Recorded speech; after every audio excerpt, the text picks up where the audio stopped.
അഖിലേ, പിന്നെ ഒരു കാര്യം എന്താ ചോദിക്കണമെന്ന് വെച്ചാൽ മെഡിക്കൽ, അതായത് ഇപ്പോൾ നാട്ടിലത്തെ നമ്മളൊരു ചികിത്സാ രീതിയും ഇവിടുത്തെ ചികിത്സാ രീതിയും, ഇപ്പോൾ നിനക്കൊരു പനി വന്നു അല്ലെങ്കിൽ നിനക്കൊരു എമർജൻസി കേസ് വന്നു, നിനക്ക് നാട്ടിലത്തെ പോലെ പെട്ടെന്നൊരു ചികിത്സ കിട്ടുമോ? നീ കണ്ടിട്ടുണ്ടോ അവിടെ? എൻ്റെ അഭിപ്രായത്തിൽ ഇവിടെ വന്ന് ഒരു അസുഖം വരാതിരിക്കട്ടെ എന്ന് പ്രാർത്ഥിക്കുന്നു. കാരണം അത്രയും പതറ്റിക്കാണ് അല്ലേ. അത് കാരണം 1-2 വർഷം ഉണ്ടായി. എനിക്ക് കാലൊരു ചെറിയ വേദനയായിട്ട് ഹോസ്പിറ്റലിൽ കാണാൻ പോയി. രാവിലെ പോയിട്ട് വൈകുന്നേരമാണ് അപ്പോയിൻമെൻറ്റ് കിട്ടുന്നത്. അത് കഴിഞ്ഞ് ബ്ലഡ് ടെസ്റ്റ് 2 ആഴ്ച കഴിഞ്ഞ് ബ്ലഡ് ടെസ്റ്റ്, 2 ആഴ്ച കഴിഞ്ഞ് ബ്ലഡ് ടെസ്റ്റ്, പിന്നെയും വേറെന്തൊരു സാധനം ചെക്ക് എന്തോ ഫിസിയോതെറാപ്പി, അത് 2 മാസം കഴിഞ്ഞിട്ട്. അങ്ങനെയൊക്കെ ഡേറ്റ് കിട്ടുന്നത് അപ്പോയിൻമെൻ്റ് ആണല്ലോ. ഇനി വേറെ സംഭവം എന്തൊരു സാധനം കൂടെ മാറ്റേണ്ടത് പറയുന്നുണ്ട്, ഞാൻ മറന്നുപോയി. അതെനിക്ക് കിട്ടിക്കുന്നത് ജൂലൈ 28-നാണ്. അത് ഇനി 2 മാസം കൂടെ കഴിഞ്ഞു. ഞാനിപ്പോൾ ഓക്കെ, ഇത് സംഭവം കഴിഞ്ഞ് 3 മാസം കഴിഞ്ഞു. ഞാൻ ഓക്കെ, എനിക്ക് വലിയ കുഴപ്പമില്ല. അപ്പോയിൻമെന്റ് ഇനിയും കിടക്കുക. അത്രയും ഡിലേ ആണ് ഇതിന്റെ പ്രോസസ്സിംഗ് എന്ന് പറയാൻ വേണ്ടിയാ മെഡിക്കലിന്റെ കേസ്. അപ്പം ഇവിടെ വന്നാൽ നീ പറഞ്ഞ സത്യമാണ്, ഒന്നും വരാക്കട്ടെ. കാരണം മെഡിക്കലിന്റെ കേസ് എൻ്റെ കൂട്ടുകാരൻ ഇതേപോലെ തന്നെ വന്നു. അവന് ഒരു നെഞ്ഞുവേദന അടക്കിയിട്ടാണ് പറഞ്ഞത്, അറ്റാക്കാണോ അറിയില്ല. എന്നിട്ട് ഇവരെ കൊണ്ട് ചെന്നപ്പോൾ ഇവരെ ഇതേപോലെ ബ്ലഡ് എടുക്കാനും ടെസ്റ്റ് ചെയ്യാനൊക്കെ പറഞ്ഞ് ഇവന് ചെറിയൊരു ഗുളിയും കൊടുത്തിട്ട് ഇവനോട് തന്നെ 1 ആഴ്ച കഴിഞ്ഞിട്ട് വരാം. ഈ നെഞ്ഞത്ത് വേദന വെച്ചിട്ട് ഇപ്പോൾ ടെൻഷൻ അടിച്ചിന് കണക്കില്ല. ആരെ കുറ്റപ്പെടുത്തലാട്ടോ, എനിക്ക് ഞാൻ ഡോക്ടറല്ല, എനിക്ക് അറിയില്ല. എന്ത് ചെന്നാലും പാരസെറ്റാമോൾ, എന്താ പനഡോള്, എന്ത് ചെന്നാലും പനഡോൾ വിളിക്കുക. അത് എനിക്കറിയില്ല കേട്ടോ, പനഡോൾ അല്ല എനിക്കറിയില്ല. എന്നാലും ഞാൻ പറയും, കളിയാക്കി പറയുന്ന കേട്ടോ, അങ്ങനെ കുട്ടിയാൽ മതി. എന്ത് ചെന്നാലും പനഡോളിൻ്റെ ഗുളിക അത് കേട്ടിട്ടുണ്ട്. കാരണം എനിക്കറിയില്ല. ഒരു കാര്യം എന്താ വെച്ചാൽ മെഡിക്കലിൻ്റെ കാര്യത്തിൽ നമ്മുടെ നാട് ബെസ്റ്റാണ്. അത് സത്യസന്ധമായിട്ട് പറയാണ്. ഇവിടെ ബെസ്റ്റ് അല്ല എന്നല്ല, ഇവിടെ ടൈം എടുക്കും. നോർമൽ കേസ് അത്രയും ക്രിട്ടിക്കൽ സ്റ്റേജിൽ മാത്രമേ അവർ ഈ കാഷ്വാലിറ്റി രീതിയിൽ കൊണ്ടുപോകുള്ളൂ. എന്നിരുന്നാലും ഞാൻ കണ്ടിട്ടുണ്ട്, കൈ മുറിഞ്ഞിട്ട് ഒരാൾ അവൾ വന്നിരുന്നു, അവൻ്റെ ആൾ വന്നിട്ട് അവൾ വന്നിരിക്കുക, കൈ പൊക്കി പിടിച്ചിട്ടുണ്ട്, ബ്ലഡ് പോകാതെ. കാരണം ഇത് നോക്കുന്നില്ല, കാരണം ഡോക്ടറില്ല, ഡോക്ടർക്ക് ടൈമില്ല, ബാക്കിയുള്ളവർ നോക്കണം. ആദ്യം വന്നവർക്ക് പ്രയോറിറ്റി എന്ന് പറഞ്ഞിട്ട് രാവിലെ വന്നിട്ട് എടുക്കുന്നവരോട് ഇരിക്കുകയാണ്. അപ്പോൾ പുള്ളി കൈ പൊക്കി പിടിച്ചവരോട് ഇരിക്കുക, ഇത് ബ്ലഡ് പോകാതിരിക്കാൻ വേണ്ടിയിട്ട്. അത് അത്ര എമർജൻസി ആണെങ്കിൽ മാത്രമേ എമർജൻസി വാർഡ് കയറ്റുള്ളൂ എന്നാണ് എനിക്ക് തോന്നുന്നത്. അല്ലെ പിന്നെ പ്രൈവറ്റ് ഹോസ്പിറ്റലിൽ പോകേണ്ടി വരും. അവിടെ ചെന്ന് കഴിഞ്ഞാൽ പിന്നെ എന്തായാലും അറിയാമല്ലോ, ഏകദേശം ബ്രോയുടെ അഭിപ്രായത്തിൽ എത്രയാവും ഏകദേശം 50 മുതൽ 100 യൂറോ അതിന്റെ മേലക്കല്ലാതെ 100ഒന്നും അല്ല. ചെറിയൊരു കാര്യത്തിന് പറയാം, അതായത് ഒരു ഗുളിക ആണെങ്കിൽ പോലും 50ന്റെ മേലക്കല്ലാതെ 20-30 കിട്ടൂല. അതെനിക്ക് ഉറപ്പാണ്. നീ ഇപ്പൊ ചോദിച്ച കാര്യം, ഇപ്പൊ ആളിനോട് ചോദിച്ചതാണ്. ലെസ് ഉണ്ട്, പോലീസ് ഉണ്ട്, ട്രാൻസ്പോർട്ട് മാൾട്ട് ഉണ്ട്, വേറൊന്നും ഉണ്ടല്ലോ, പബ്ലിക് സിവിൽ, അങ്ങനെ കുറേ കാര്യങ്ങളുണ്ട് ഇവിടെ. അതിപ്പോൾ ഏതൊക്കെയാണെന്നല്ലേ ചോദിക്കണല്ലോ. ഇപ്പം നമുക്ക് എന്താ വൈഡായിട്ട് പറയാൻ കഴിയില്ല. പോലീസ് എന്ന് പറയുന്നത് ഇപ്പോൾ ഒരു ക്രൈം നടക്കുകയാണെങ്കിൽ, ഇപ്പോൾ നിൻ്റെ റൂമിലൊരു അടിപിടി നടന്നു അല്ലെങ്കിൽ വേറെ എന്തെങ്കിലും ഇഷ്യൂ വന്നു, പോലീസാണ് വരിക റൂമിലേക്ക്. നമ്മുടെ നാട്ടിൽ എല്ലായിടത്തുള്ള പോലെ പോലീസാണ് വരിക. അവിടെ പോലീസ് ഓല് വരും. പിന്നെ നീ ഇപ്പോൾ വണ്ടി പാർക്ക് ചെയ്ത് അവിടെ എവിടെയും പ്രശ്നമാണ്, നീ ഇപ്പോൾ നോ പാർക്കിങ്ങിലാണ്, അവിടെ വരുന്ന ഇതാണ് ഒന്ന് ലെസയാണ്. ലെസൻ്റെ ഡ്യൂട്ടി പറഞ്ഞാൽ ഈ ഒരു നോൺ ആയിട്ടുള്ള കേസുകൾ, ഇങ്ങനത്തെ പാർക്കിംഗ് പ്രശ്നം ഇങ്ങനെ, അല്ലെങ്കിൽ ഒരു ആക്സിഡൻറ്റ് നടന്നു, ആ ആക്സിഡൻറ്റിക്ക് വരിക ലെസയാണ്.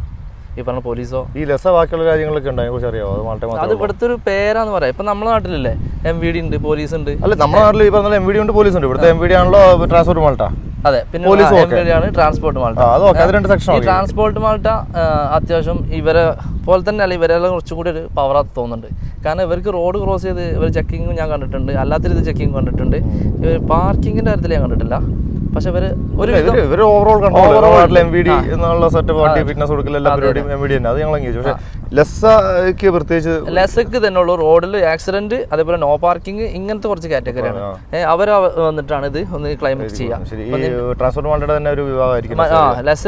ഇവർ ഇതിന്റെ ഒരു കാറ്റഗറിയാണ്, പോലീസിന്റെ വിഭാഗം. പിന്നെ ലെസന്റെ ഇത് ഇപ്പൊ ഒരു പ്രോഗ്രാം എടുക്കണം ഇവിടെ, അവിടെ ലെസയാണ് കൺട്രോൾ ചെയ്യാം. അവിടെ ബ്ലോക്ക് ആക്കണത്, അത് റെഡി ആക്കണത്, അതൊക്കെ ലെസയാണ്. ട്രാൻസ്പോർട്ട് മാൾട്ടി അല്ല, പോലീസും അല്ല. പിന്നെ പോലീസ് ചില സമയത്ത് ഒരു നോൾ ആയതുകൊണ്ട് ചില സമയത്ത് ഒരു ആക്സിഡന്റ് നടന്നു, അവിടെ പോലീസ് വരാം, ചിലപ്പം സ്റ്റോപ്പ് ചെയ്യാം, അങ്ങനെ തിരിക്കാം അതിന്റെ ഇടയിൽ ലെസൺ വരും. ലെസക്ക് ഇത് എഴുതാൻ പറ്റുള്ളൂ. അവിടെ പോലീസ് ചിലപ്പോൾ കൺട്രോൾ ചെയ്ത് എഴുതാൻ സാധ്യത വളരെ കുറവാണ്. അങ്ങനെയൊക്കെയാണ് അതിൻ്റെ ഒരു സിസ്റ്റം. അപ്പം പോലീസും ലെസയും ട്രാൻസ്പോർട്ട് മാൾട്ടിയും അടിപിടി കേസ് പോലീസ് തന്നെ, അത് സത്യം പറയാം. ലെസ കൂളാണ്, ഒരു അലമ്പില്ല, ഒരു പേര് പോലെ കാര്യം ചെയ്യാൻ പോവാ. പോലീസ് അങ്ങനെയല്ല, എന്താന്ന് ചോദിച്ചു വരുന്നത് പോലീസാണ്. പിന്നെ ട്രാൻസ്പോർട്ട് മാൾട്ട് അതേപോലെ കുറച്ച് സ്ട്രോങ് ആണ്. പിന്നെ ഒരാൾ കൂടി ഉണ്ട്, ഏത് ജോ പ്ലസ്. ഓരോ പിന്നെ നമുക്ക് എന്താ പറയുക CID പോലെയാണ്, ഓരെ കാണാൻ പറ്റില്ല. ഈ പറഞ്ഞ നമ്മുടെ പേപ്പർ നമ്മുടെ കാര്യങ്ങളൊക്കെ ഓക്കെയാണെങ്കിൽ നമുക്ക് ആരെയും ജോ പ്ലസിൻ്റെ അങ്ങനത്തെ ആരെയും പേടിക്കേണ്ട ആവശ്യമൊന്നുമില്ല. പക്ഷേ ഇൻ കേസ് ഈ പറഞ്ഞ ഇല്ലീഗലായിട്ട് വർക്ക് ചെയ്യുന്ന ഒരുപാട് ആൾക്കാരുണ്ട്, അവർക്ക് ജോ പ്ലസ് എനി ടൈം ഏത് സ്ഥലത്തും നമ്മൾ പ്രതീക്ഷിക്കാം. ചിലപ്പോൾ നീ നിൽക്കുന്ന സ്ഥലത്ത് ചിലപ്പോൾ നോർമൽ ഡ്രസ്സിങ്ങിൽ വന്നിട്ട് give me your ID card വരാം. അപ്പോൾ അവർക്ക് തന്നെ ചോദിക്കാനും അതിനുള്ള അധികാരം, അതായത് CID പോലെ. നാട്ടിൽ CID അറിയണ ഇവിടെ ചോദിക്കും, ഷോപ്പിൽ കയറി ചോദിക്കും, ഞാൻ ബസ്സിലൊക്കെ കയറി ചോദിക്കും. അവരാണ് പൊക്കുക, അതായത് നാട്ടിൽ എല്ലാ ടിക്കറ്റ് അവരാ തരാം. അത് സത്യം അതല്ല, പോലീസല്ല, ട്രാൻസ്പോർട്ട് മാൾട്ടി അല്ല, ജോ പ്ലസ് പൊക്കി കഴിഞ്ഞാൽ ഇല്ലീഗൽ പ്രശ്നം ഉണ്ടെങ്കിൽ ചിലപ്പോൾ ഫൈനാവാം, ചിലപ്പോൾ വേറെ എന്തെങ്കിലും സീനാവാം, അല്ലെങ്കിൽ നാട്ടിലേക്ക് ഡീപ്പോർട്ട് വരെ ജോബ് പ്ലസ് വരെ, അങ്ങനെ 4 കാറ്റഗറി ഞാൻ കണ്ടിട്ടുണ്ട്. വേറെ കാറ്റഗറി ഉണ്ടോ എൻ്റെ അറിയില്ല. പിന്നെ വല്ല ഇന്റലിജന്റും മറ്റേ അറിയില്ല. ബ്രോ വോൾട്ട് ഓടിക്കുന്ന ആളല്ലേ, അപ്പൊ ഇത്രയും അധികാരികൾ ഈ വോൾട്ട് ഓടിക്കുന്ന അല്ലെ ടാക്സി ഓടിക്കുന്ന ആൾക്കാരെ തെരഞ്ഞു പിടിച്ച് ചെക്ക് ചെയ്യുന്നു തോന്നിയിട്ടുണ്ടോ? അങ്ങനല്ല, ഇപ്പം ചെക്ക് ചെയ്യില്ലാറില്ല. അല്ല ഞാൻ പറഞ്ഞ ഫോർ എക്സാമ്പിൾ ഞാനിപ്പോൾ ബൈക്കിൽ ബോൾട്ടിന്റെ പെട്ടിയിലാണ്ട് പോവാണെങ്കിൽ ഞാൻ ഫ്രീ എന്നെ കൈ നിർത്തി പോലും ഇല്ല. പക്ഷേ ബോൾട്ടിന്റെ പെട്ടി എൻ്റെ ബാൻഡിക്കകത്തുണ്ടെങ്കിൽ എന്നെ കൈ നിർത്തി എൻ്റെ ഡോക്യുമെന്റ്സ് നോക്കുന്നു. ഉറപ്പായിട്ടും അത് ആ ചെക്കിങ് ഇപ്പം കറക്റ്റ് ടൈം ഇവിടെ ഞാൻ പറഞ്ഞത് ഇവിടുത്തെ എനിക്കറിയാം. രാവിലെ ഉണ്ടാവാം 10 മണി 9 മണി ആ സമയത്ത് ലെസ് ഇറങ്ങും കൂടുതൽ ചെക്കിങ്ങിന്. അതേപോലെ ഈ ലെസ് തന്നെ ചിലപ്പോൾ ഉച്ചക്ക് എവിടെയൊക്കെ ഒറ്റ ആൾ വരെ ഉണ്ടാവാം. പിന്നെ നമ്മളറിയാം നോർമൽ സമയമാണ് എനിക്കറിയാം. പിന്നെ രാത്രി 10 മണി 10:30 ശേഷം പോലീസ് ഇറങ്ങും. ലെസ്സല്ല, പോലീസ് ഇറങ്ങും. ഓരോ ഉദ്ദേശം എന്താ വെച്ചാൽ ഒരിപ്പം ഈദോ പൂജ അല്ലെങ്കിൽ മെയിൻ റോഡിലുണ്ടാവും ഇവർ പെട്ടെന്ന് ബ്ലോക്ക് ആക്കും. അവിടെ വെള്ളമടിച്ച ടീം വരുന്നുണ്ടോ മുതൽ ഇപ്പം നമ്മളെ വരെ ലൈസൻസ് എടുക്കുന്നൊക്കെ പറയും. അത് 10:30 മുതൽ ഞാൻ കണ്ടിട്ടുണ്ട്. പോലീസാണ്, ലെസ്സല്ല അവിടെ. പിന്നെ രാത്രി 1 മണിക്ക് ശേഷം ഇതേപോലെ ചിലപ്പോൾ ഏത് ഏരിയയിലും ഇങ്ങനെ പോലീസാണ് വരിക. ഞാൻ ശ്രദ്ധിച്ചിട്ടുണ്ട്. പോലീസിന് അവിടെയാണ് രാത്രിയാണ് കൺട്രോൾ. അത് ശരിക്കും പറഞ്ഞാൽ ഒരു മൊത്തം ചെക്കിംഗ് ആണ്. എന്തോ ആവാ, ചിലപ്പോൾ എന്തെങ്കിലും കടത്തുന്നുണ്ടോ വരെ നോക്കാം. ഇപ്പോൾ ഒരു ദിവസം നമ്മളെ ബോക്സ് ഒക്കെ തുറന്ന് കാണിച്ചു കൊടുക്കാൻ പറഞ്ഞു. കാരണം ആരോ എന്തെങ്കിലും ചിലപ്പോൾ കടത്തുന്ന ഇൻഫർമേഷൻ കിട്ടിയിട്ടുണ്ടാവും. എല്ലാവരും ചെക്ക് ചെയ്യുന്നുണ്ട്, ടോർച്ച് അടിക്കുന്ന എല്ലാ വണ്ടിയും ഡിക്കൊക്കെ തുറന്ന് നോക്കുമ്പോൾ ഞാൻ ഡെലിവറി പോവാ. വരുന്ന വഴിക്ക് അവിടെ ഹൈവേയിലൊക്കെ എപ്പോഴും കാണാറുണ്ട്, അവിടെ ഉണ്ടാവാറുണ്ട്. ഉണ്ടാവും ഇവിടെയൊക്കെ. അതുകൊണ്ട് തന്നെ ഈ മരുന്നുകളൊക്കെ കൊണ്ടുവന്ന്. എന്നിരുന്നാലും ഞാൻ നോക്കിയിട്ട് നാട്ടിലെ അപേക്ഷിച്ച് ഒരു ക്രൈം റേറ്റ് കുറഞ്ഞ ഒരു രാജ്യമാണ് മാൾട്ട. എന്താ അഭിപ്രായം? പിന്നെന്താ, കാരണം ഇവിടെ ഒരു ക്രൈം അങ്ങനെ വലുത് വന്നു കഴിഞ്ഞാൽ തന്നെ ഈ നാട് വിട്ട് പുറം കുടുങ്ങും. കാരണം ഈ ആലോചിച്ച് നോക്കി, ഒരു ബസ് കയറി പോകാൻ ഓപ്ഷൻ അല്ലല്ലോ. എവിടെ വരെ പോകും? 2 ഓപ്ഷനുള്ളൂ പുറത്ത് പോവാം. ഒന്നില്ലെങ്കിൽ 3 ഓപ്ഷൻ വരാം. ഒന്നില്ലെങ്കിൽ കപ്പലിന്, ഈ ഫെറിക്കൊക്കെ ഇറ്റലി പോവാം, അല്ലെങ്കിൽ ഫ്ലൈറ്റ്, മൂന്നാമത്തെ കടൽ നീന്തുക. അപ്പൊ ഈ 3 ഓപ്ഷൻ വരാം. നീന്തിട്ട് ഏതുവരെ പോവും. അപ്പോ അതുകൊണ്ട് തന്നെ ഇവിടെ ക്രൈം ചെയ്തിട്ട് ആള് പുറം ചാടാൻ കുറച്ച് പാടാണ്. അല്ല ഞാൻ ചോദിക്കട്ടെ, ഇപ്പൊ ഇവരൊരു സാധാരണ നല്ല കമ്മ്യൂണിറ്റി, അത്യാവശ്യം എല്ലാവരും റിച്ച് ആണ്, ഒരുപാട് റിച്ച് അല്ലെങ്കിലും അത്യാവശ്യം മര്യാദയ്ക്ക് ജീവിക്കാം. അപ്പൊ ഇവർക്ക് ക്രൈം ചെയ്യേണ്ട ആവശ്യം ബേസിക്കലി ഇല്ല.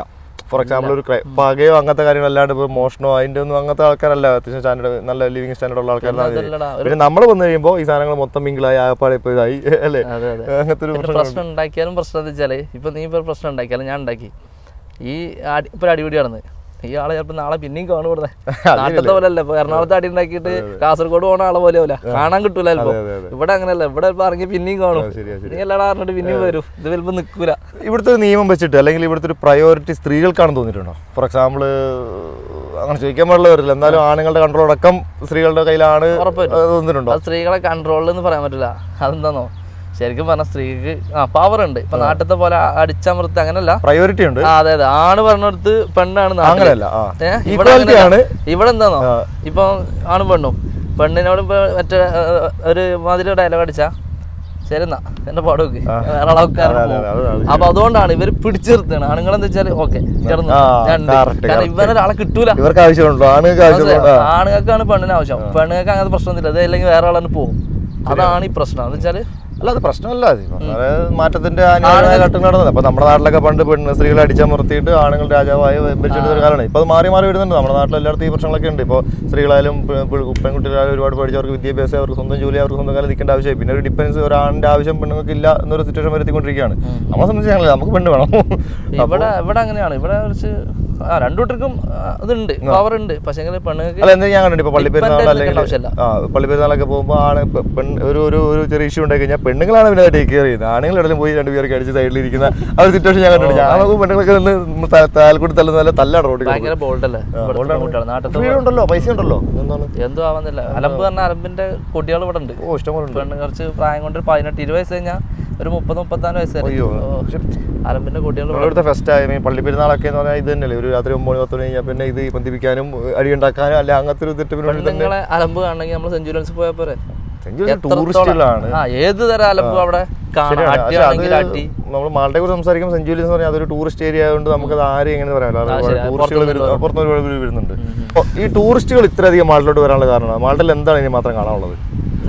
അത് ചോദ്യത്തിന്റെ ആൻസർ ഞാൻ തരാം. എന്ന് വെച്ചാല് നീ വേറെ രാജ്യത്ത് പോയിട്ടുണ്ട് ഇവിടുന്ന് യൂറോപ്പ്, അപ്പൊ കിട്ടുന്നത്. ഞാൻ പോയിട്ടുണ്ട്, പക്ഷെ കുറച്ചൊക്കെ പോയിട്ടുള്ളൂ. മെയിനായിട്ട് ക്ലൈമറ്റാണ്. അത് നമുക്കൊന്നും മനസ്സിലാവില്ല. കാരണം നമ്മുടെ നാട്ടിൽ ഇതേപോലെ വെയിലും ചൂടും മഴയും കൊണ്ടുവന്ന ആൾക്കാരാണ്. നമുക്ക് ഇതെന്താ ഇപ്പോൾ ഇവിടെ ഉള്ളത് ഇങ്ങനെ ചോദിക്കാം. പക്ഷെ അങ്ങനെയല്ല. ഇപ്പം ഒരു ഫിൻലാൻഡിൽ നിൽക്കുന്ന ആൾ അല്ലെങ്കിൽ ഒരു ഡെൻമാർക്കിൽ നിൽക്കുന്ന ആൾ, അവർക്കിത് സിമ്പിളാണ്. ടിക്കറ്റ് തന്നാൽ മതി. ഈ ആൾ കാണുമ്പോൾ ഈ വെയിൽ തന്നെയാണ്, ഈ ഒരു ക്ലൈമറ്റ് ഓരോ നാട്ടിൽ കിട്ടൂല. ഓർക്ക് ചിലപ്പോൾ 2-3 മാസം കിട്ടണത് എങ്ങനെയാണോ, ഒരു 20 ഡിഗ്രിയോ ചൂട്, 20-25 ഡിഗ്രി മാക്സിമം. ഈ 20 തന്നെ ഇവിടെ ആലോചിച്ച് നോക്കിയാൽ ഇവിടെ തന്നെ അത്യാവശ്യം തണുപ്പാണ്. 20-18 തണുപ്പ് തന്നെയാണ്. അതാണ് പോലെ ഏറ്റവും വലിയ ചൂട്. പിന്നെ അങ്ങോട്ട് മൈനസ്ക്കാ പോണവര്. അപ്പോൾ ഓളെ സംബന്ധിച്ച് ഇങ്ങനെ ഓപ്പൺ ഹെയർ കിട്ടാനും ഓപ്പൺ ഒരു സൂര്യൻ അടിക്കുന്നതും മാൾട്ടയാണ് മെയിൻ. അത് ഇവിടെ ഈ ഒരു സറൗണ്ടിൽ കുറച്ച് ഇറ്റലിയും ഒക്കെ വലിയ കുഴപ്പമില്ല. അങ്ങോട്ട് പോർച്ചുഗലൊക്കെ ഇതേപോലെ അത്യാവശ്യം ഉണ്ടെന്ന് പറയണേക്കാം ഈ വേനൽ സമയത്ത്. പക്ഷെ മാൾട്ടൻ്റെ മെയിൻ തന്നെയാണ്, ഒന്ന് ബീച്ചുകൾ, 2 മാൾട്ടയാണ് മെയിൻ ഫുഡ് ഏരിയ. ലോകത്തിലെ എല്ലാ ഫുഡും ഇവിടെ ഉണ്ട്, അതെനിക്കറിയാം. അതും വിചാരിച്ച സമയത്ത് എത്താം. ഇപ്പം ഇറ്റലി പോയി, ഇപ്പൊ സിസിലി നിൽക്കുമ്പം മിലാനിൽ പോയിട്ട് ഫുഡൊക്കെ നടക്കുന്ന കേസല്ല, ഇത്ര ദൂരം പോകണം. ഇറ്റലി അത്ര വലുതാ. പക്ഷെ ഇവിടെ അങ്ങനെയല്ല. ഇവിടെ ചൈനീസ് ഫുഡ് വേണോ പോവാ, അരമണിക്കൂർ. വേറെ വേണോ പോവാ, അഫ്ഗാന്, പാകിസ്ഥാന്, ഇന്ത്യന്, ഏതല്ലാത്ത പറയാം. ലോകത്തെ ഏത് ഫുഡ് അവിടെ അല്ലാത്ത, തുർക്കിഷ്, ഗ്രീസ്, ഇപ്പൊ ഏത് ഫുഡും യൂറോപ്യൻ ഫുഡായിട്ട്. ഇനി മാൾട്ടക്കാർക്ക് എന്നതാ പാസ്റ്റിജി മുതൽ എന്തൊക്കെയാ പോലെ കയ്യില്. എല്ലാം ഉണ്ട്. കുറെ കളിയാക്കി എല്ലാം കഴിക്കുന്നുണ്ട്. മസാല ഇഷ്ടപ്പെട്ട് വരുന്നുണ്ട്. അപ്പം എന്തുകൊണ്ട് മാൾട്ട വെച്ചാല് മാൾട്ട ചെറുതാണ്, എല്ലാം പെട്ടെന്ന് അഫോർഡബിളും ആണ്, പെട്ടെന്ന് എത്താം. പിന്നെ climate, beach, freedom, all world people. പിന്നെന്താ ബെസ്റ്റാണ് കാണാൻ. മറ്റേ സെലിമോർ തന്നെ കാണാൻ ലുക്കില്ലെന്നുള്ളൂ, പക്ഷെ ഇത് സംഭവമാണ് ഈ നാട്. ഇല്ല, മാൾട്ട ഒരു പൈതൃകപരമായിട്ട് വളർന്ന ഒരു ചരിത്രപരമായിട്ടുള്ള ഒരുപാട് ഇഷ്ടമുള്ള ഒരു രാജ്യമല്ലേ. അതിന്റെ ബിൽഡിംഗ്, ഇവിടുത്തെ ബിൽഡിംഗ് കണ്ടില്ലേ, ഒരു പ്രത്യേകതരം മഞ്ഞ ടോണല്ലേ. ഇവിടുത്തെ മണലിലും മണ്ണിനൊക്കെ ആ കളറല്ലേ, മഞ്ഞ കളർ. നല്ല മഞ്ഞ കളർ രസമാണ്. ഒരു നമ്മൾ കണ്ട് ഇഷ്ടപ്പെടും.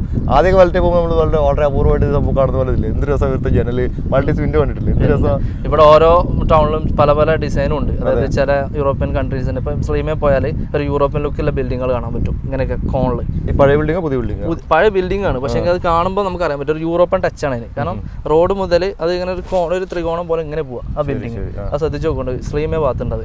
അവിടെ ഫോട്ടോ എടുക്കണ ഒരു യൂറോപ്യൻ ലുക്ക് കിട്ടും. അതിന് വേണ്ടിയിട്ട് ചില ഏരിയ ഉണ്ട്. ഇപ്പം നമ്മളെ മെലിഹ ഭാഗത്തൊക്കെ പോയി കഴിഞ്ഞാൽ അത് വേറൊരു ഫീലാണ്. അവിടെ കുറച്ചൊരു പള്ളികൾ അല്ലെങ്കിൽ നോർമൽ ഒരു ഗ്രാമാന്തരീക്ഷമാണ് അവിടെ. പിന്നെ കുറച്ച് ഏരിയ ഇപ്പം മാസസ്ലോക്ക് ഭാഗത്തും അല്ലെങ്കിൽ അങ്ങോട്ട് പോയി കഴിഞ്ഞാൽ ഒരു കടപ്പുറ വേറൊരു ഏരിയയാണ്. അങ്ങനെ കുറേ ഉണ്ട് ഇവിടെ. ഇപ്പം പവള ഭാഗത്താണെങ്കിൽ ഇത് നീ പറഞ്ഞ പോലെ മഞ്ഞ ബിൽഡിങ്ങുകളെ കാണാൻ പറ്റുള്ളൂ കൂടുതലും.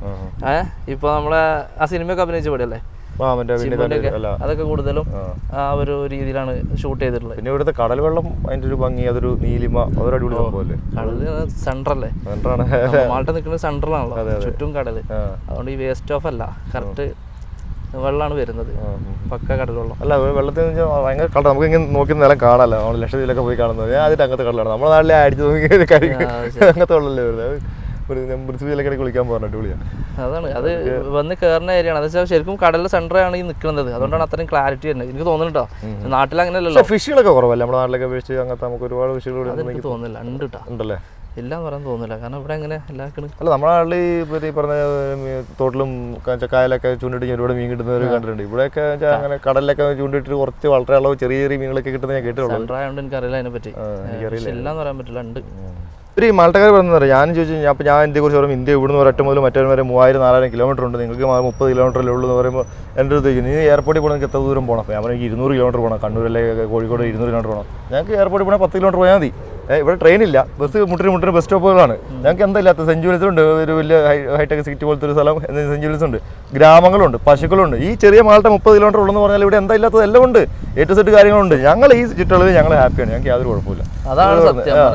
ഇവരെ സംബന്ധിച്ച് എല്ലാം ഉള്ള കയ്യിലുണ്ട്, ഉണ്ട്. ദൂരമില്ല, ഡിലേ ഇല്ല.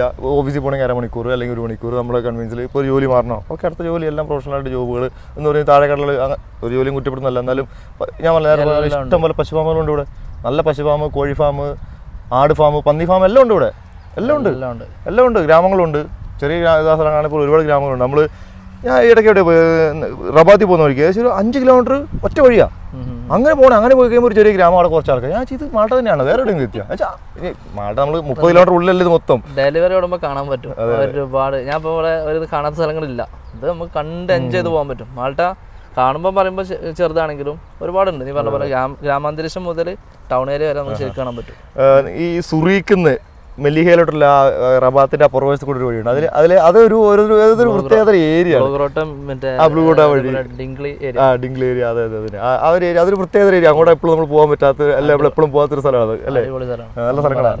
ഞാൻ ഒറ്റയ്ക്ക് ബൈക്ക് ഓടിച്ച് വിട്ടിട്ടുണ്ട്. നമ്മൾ നാട്ടിലൊക്കെ പോകുന്ന പോലെ മലയാളികൾ അത്യാവശ്യം ആയി അല്ലേ? പിന്നെ ഒരുപാടായി. നമ്മളെ നാടായിട്ട് മാറിപ്പെടുത്തത് ഇപ്പം ഒരു ഇത് എല്ലാവർക്കും അറിയാം. കേരള എന്ന് തന്നെ പറയാൻ തുടങ്ങി. കേരളാണെന്ന് പറയാൻ തുടങ്ങി. ഇപ്പൊ മൾട്ടിസാർക്കും ചോദിക്കൽ തുടങ്ങി. ഇന്ത്യ എന്ന് പറഞ്ഞാൽ കേരള എന്ന് ചോദിക്കൽ തുടങ്ങി. പക്ഷെ കേരളക്കാർ ഓക്കെ കേട്ടോ, അതുകൊണ്ട് തമാശ അല്ല. ചില ആൾക്കാർക്ക് കേരളക്കാർ ഓക്കെയാണ്.